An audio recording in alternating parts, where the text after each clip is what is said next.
Welcome to the next episode of With 'em. I'm your host, Andre Gordon. Glad you could join me for another overview of the Federal Reserve. In the last episode, we discussed the overview of the Federal Reserve as well as one of the 5 primary functions that the Federal Reserve is responsible for. Today, we will discuss the second of 5 functions. If you feel so inclined, please smash that like button. Also hit the subscriber button, which is in the corner of the video, to become a part of the family and receive updated content. I also welcome your feedback and comments as well. In episode 1, I discussed an overview of the Federal Reserve as well as one of the 5 functions that the Federal Reserve is responsible for, which is conducting monetary policy as to promote maximum employment, stable prices, and moderate long-term interest rates in the United States economy. Today, we will discuss the second of 5 functions, which is promoting financial stability. What is financial stability?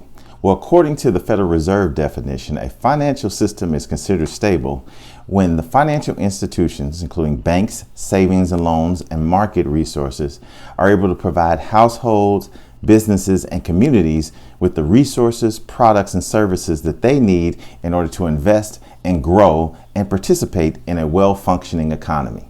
These resources include business lines of credit, mortgages, student loans, savings accounts, brokerage accounts, and retirement accounts. A healthy and financial stable system links at its lowest possible cost savers and investors who want to grow their money with businesses and borrowers who need critical funds. This critical intermediation, if it's disrupted at any point during times of stress, can have an adverse effect on the economy. And such a disruption can carry a very high price. As a result, financial stability in its most basic form could be thought of as a condition where financial institutions and markets are able to support consumers, communities, and businesses in an otherwise stressed economic environment. To support financial stability, financial institutions and critical market structures need to be resilient. They must be able to bend but not break under extreme economic pressures. Such a dynamic does not mean that market prices will not rise and fall very quickly. Volatility may reflect changes in economic conditions and would be a concern only when the financial stability of those institutions and markets are not adequately prepared. Financial stability depends on financial firms and critical market structures having the financial strength and operational skills to manage through volatility. And through that volatility, they are still able to provide essential products and services to communities, businesses, and consumers.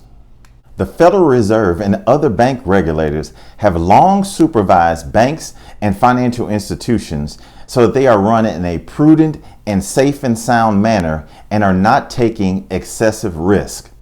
The goal of this traditional micro-prudential approach of supervision was to ensure that banks and financial institutions were less likely to fail and thus have any adverse circumstances on their customers. In the heat of the 2007 financial crisis, however, it became very clear that the Fed's narrow focus failed to identify certain risks across markets and institutions. That in turn could have threatened to set off a cascade of failures that could have undermined our entire financial system.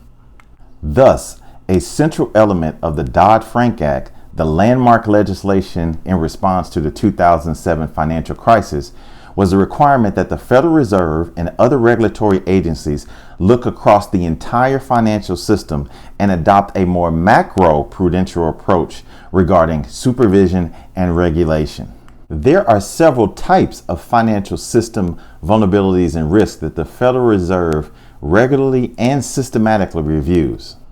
Those would include asset valuation, risk appetite, leverage in the financial system, liquidity, maturity transformation by the financial system, and borrowing by the non-financial sector, which includes you and I, households, and non-financial businesses. The macro-prudential approach informs the Federal Reserve supervision of systemically important financial institutions, otherwise known as SIFIs. It also includes large bank holding corporations, BHCUs, the U.S. operations of certain foreign bank organizations, FBOs, and financial market utilities, FMUs. During the 2007 financial crisis, the lack of effective resolution strategies contributed to distress levels at or between large financial institutions and from those institutions to the broader U.S. economy.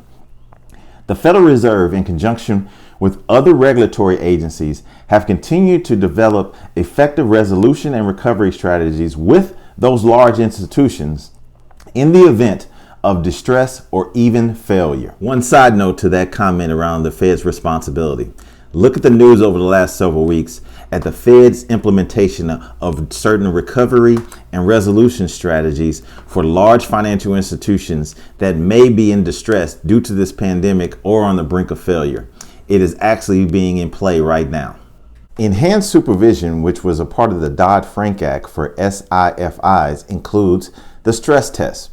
What is a stress test? The stress test includes three critical areas of examination. One, examination of capacity of loss for individual institutions, introducing a macroeconomic event that mirrors a severe recession. Through this event, they can identify salient risks that pose threats to these individual financial institutions.